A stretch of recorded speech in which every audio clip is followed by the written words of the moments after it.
Okay, let's unpack this.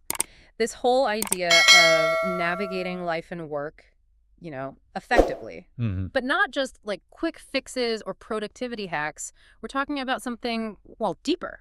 Yeah, more resilient. Exactly. And for this deep dive, we're drawing on a really foundational source, a summary of Stephen Covey's The 7 Habits of Highly Effective People. Right. And our goal here, it isn't just to list the habits. Lots of people have heard of them. Sure. It's more about getting into the why behind them. Hmm. Using this summary to understand Covey's whole framework, how you build effectiveness from the inside out. Going from being independent to working well with others, interdependence. Exactly. Independence, then interdependence, and then keeping it all going with renewal. And the structure he uses is, well, it's pretty neat. He splits it into 3 parts. Private victory, Getting your own act together first. Self-mastery. then public victory, which is about relationships and teamwork. Right. Success with others. And finally, renewal. That habit that keeps everything else sharp will kind of follow that roadmap. Sounds good. Yeah. So, starting at the beginning, private victory, it's all about building that personal foundation, right?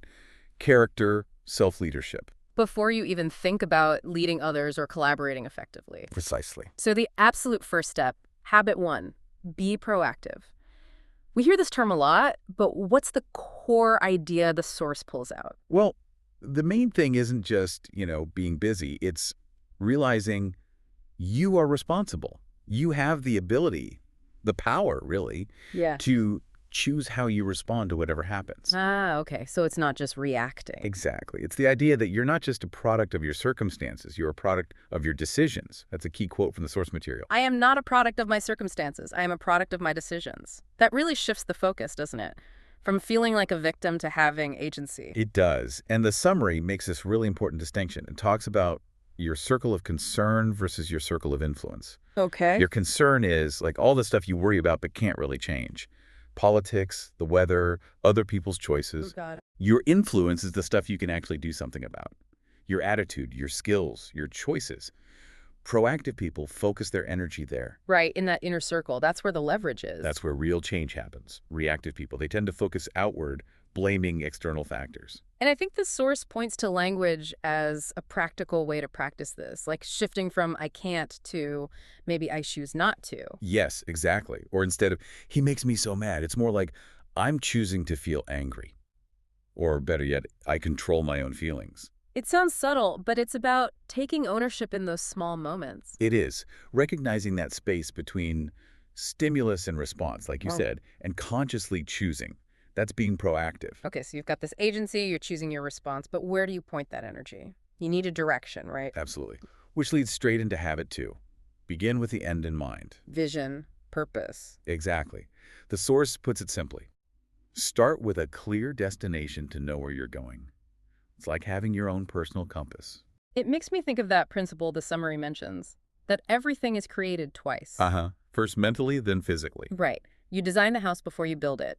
If you don't have that mental blueprint, that clear vision, you might end up somewhere you didn't intend. And the source really emphasizes knowing your core values and maybe even drafting a personal mission statement. Not just a to-do list, but like, who do you want to be? What contribution matters to you? Yes. And that mission statement becomes your filter, your guide for making decisions day to day. Does this align with my end in mind? The practical exercise mentioned in the source is, wow, it's quite intense. Imagining your own funeral. Yeah, it's a bit jarring, but powerful. What do you genuinely hope people would say about you, about your character, your impact? It forces you to think beyond the immediate, beyond the urgent, to what truly matters in the long run. And letting that vision shape your actions now. That's the core of habit 2. Okay, so you're proactive, you have your destination in mind. Habit 3 must be about the journey itself. Put first things first. Exactly. This is where the rubber meets the road. It's about execution based on those principles you defined in habit 2. Managing yourself according to importance, not just urgency. Precisely. The source has that great quote, "The key is not to prioritize what's on your schedule, but to schedule your priorities." Ah, I like that. Schedule the priorities. It puts the emphasis in the right place. And this is where the famous time management matrix comes in, right? Specifically, quadrant 2. Yes, quadrant 2, the important but not urgent stuff. Things like Planning, prevention, relationship building, learning, All exercise. the things that build long-term capacity and align with your mission. But they don't usually scream for attention like urgent crises do. They're easy to put off. Very easy.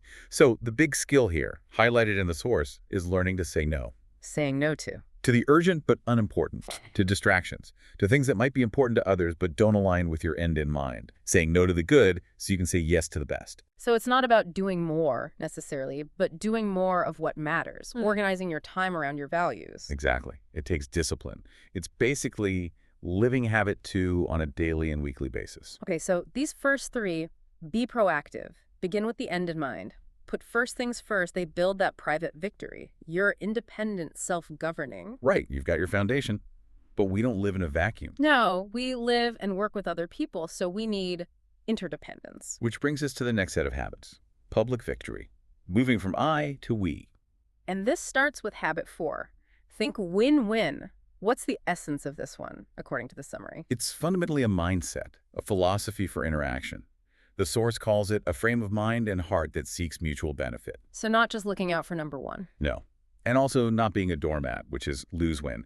Win-win means finding solutions where everyone feels good about the outcome, where everyone's needs are considered and met as much as possible. That sounds ideal, but maybe hard in practice, compared to win-lose, which seems more common sometimes. It can be harder initially, yes. Win-lose is competitive. Lose-win is martyrdom. Win requires maturity. And the source points out a crucial foundation for it, an abundance mindset. Ah, the idea that there's enough success to go around. Exactly. Believing that one person's success doesn't mean less for you. If you have a scarcity mindset, like there's only one pie and you need the biggest slice, then win-win feels impossible. That makes sense. So practically, how do you approach a negotiation or disagreement with this mindset? Well, the source suggests shifting the question. Instead of, how can I win, you ask, how can we both get what we need here? How can we find a solution that works for both of us? That changes the whole dynamic. It becomes collaborative instead of adversarial. It requires, as Covey puts it, both courage to state your needs and consideration to understand theirs. And that focus on understanding the other person, that flows perfectly into habit 5, doesn't it? Seek first to understand, then to be understood. It really does. This one sounds so simple, maybe even obvious. Yeah, listen first. But it's incredibly hard to do well. Because, as the source summary quotes, most people listen with the intent to reply, not to understand. Oh, that's true. You're just waiting for your turn to talk, formulating your argument. Exactly. Instead of truly trying to get inside the other person's head, see it from their point of view, feel what they're feeling, that's empathetic listening. So it's more than just hearing the words. Much more. It's about understanding the meaning and the emotion behind the words, giving them what Covey called psychological air. Psychological air. Yeah, that feeling of being truly heard, truly understood. When people feel that, they become much more open and receptive to your perspective. If you try to be understood first, you often just meet resistance. So is there a practical technique the source suggests for this? A really simple but powerful one is, before you give your response, try reflecting back what you heard the other person say in your own words. So if I'm understanding you correctly, you feel frustrated because... Like mirroring, but for understanding. Exactly. It confirms you've heard them, clarifies any misunderstandings, and builds massive trust. Okay, that makes a lot of sense. So you're thinking win-win, you're truly listening. Where does that lead? It leads to the potential for habit 6, synergize. Synergy. The whole is greater than the sum of its parts. That's the classic line the source uses, yes. It's about creative cooperation. So it's not just compromise, like splitting the difference. No, definitely not. Compromise often means both sides lose something. Synergy is about valuing the differences, different perspectives, different strengths, and combining them to create something new, something better than either side could have come up with alone. A third alternative, as the source sometimes puts it. Exactly. It's that exciting moment when 1 + 1 = 3 or 10 or 100. It comes from respecting differences and believing that together you can find a superior solution. So in a team meeting, for example, instead of just defending my idea or accepting yours, we'd actively look for ways to combine the best parts or explore a totally different path inspired by the discussion. Precisely. Asking, is there a way here that's better than both of our original ideas? It requires open-mindedness and the trust built through habits 4 and 5. Okay, so we've journeyed through private victory, getting ourselves right, and public victory, working effectively with others. What's left? The habit that sustains it all. Habit 7. Sharpen the saw. Ah, the renewal habit. Exactly. It's about taking time for self-care, for preserving and enhancing your greatest asset, which is you. The source quotes Covey. We must never become too busy sawing to take time to sharpen the saw, If your saw is dull, it doesn't matter how hard you work. right? You become less and less effective. And the source breaks this down into 4 key areas for renewal. Yes, 4 dimensions of our nature. Things like exercise, eating well, getting enough sleep, managing stress, taking care of your body. Okay, makes sense. Second, mental, keeping your mind active and growing. Reading, learning new things, planning, writing, visualizing. Continuous learning. Third, emotional social, nurturing your relationships, practicing empathy, habit 5 again, making deposits in others' emotional bank accounts, feeling connected. So investing in people. And fourth, the spiritual dimension, connecting to your deeper values, your sense of purpose. This could be through meditation, prayer, spending time in nature, art, music, whatever inspires you and connects you to your core. It's quite holistic, covering all the bases. It is. And the point is, you need to consciously invest time and energy in all 4 areas to stay balanced and effective long term. It's not optional, it's essential maintenance. And the practical tip is basically schedule it. Pretty much. Build Awkward. renewal activities into your routine, daily, weekly, whatever works. Make them non-negotiable first things, habit 3, because they fuel everything else. Right, otherwise the urgent sawing just takes over. Always. Now, our source summary also briefly mentions something Cog talked about later, an 8th habit. Ah, yes. Briefly. While the 7 habits focus on personal and interpersonal effectiveness, the 8th habit kind of moves beyond that towards, well, greatness and contribution. The core idea being. Find your voice and inspire others to find theirs. So it's about discovering your unique talents and passions. Yes, your voice. And then using that voice not just for yourself, but to serve others and make a meaningful contribution, helping them unlock their own potential too. Like leadership and legacy almost. Exactly. It's a natural progression, perhaps, once you've really mastered the first 7. Okay. So bringing this all together, looking at the source summary as a whole, the big message isn't just, here are 7 things to do. No, not at all. It's a framework for effectiveness built on character and principles, not just techniques or personality tricks. It's inside out. And the source points to the benefits, right? Things like building stronger character. Yeah, stronger relationships, achieving goals that actually mean something because they're tied to your values. Living a more balanced, principle-centered life overall. It's a journey.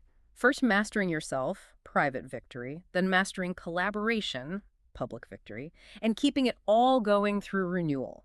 Sharpen the saw. It really is a commitment to continuous growth. Definitely.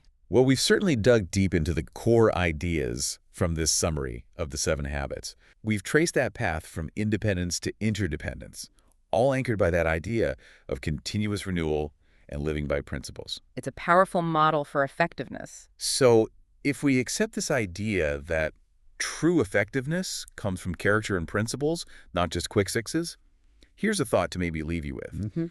What's one small, specific routine you could realistically start this week to sharpen your saw in just one of those 4 areas? Physical, mental, emotional, social, or spiritual. Just one small thing. Doesn't have to be huge. Yeah, just one small step towards that renewal. Something to maybe chew on this week. Definitely something to consider. Thanks so much for joining us on this deep dive today.